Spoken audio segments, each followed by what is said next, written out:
I remember watching Psycho for the first time when I was like 11 or 12, late at night on CBS.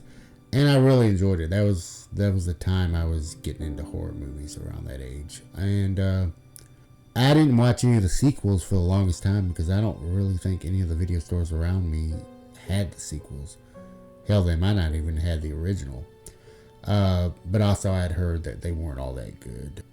But a few years later, the fourth one, Psycho 4: The Beginning, was playing on USA Network or Sci-Fi Channel. It was one of those. And I checked it out, and I really, really enjoyed it.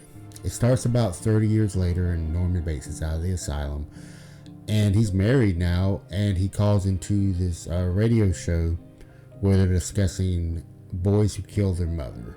That's when the prequel aspect of the movie starts, and he tells the story of his childhood and all the torture that his mother put him through, and ultimately up until he kills her. While he's telling the story, he says that he intends to kill again.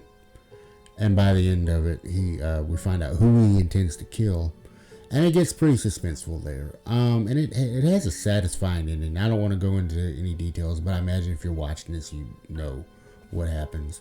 Henry Thomas does a great job as a young Norman Bates, and Olivia Hussey gives a very disturbing performance as his mother.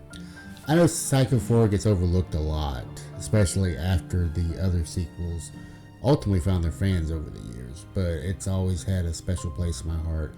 I think it's a good movie, and I think it's worth a watch, and it's worthy of the Psycho name.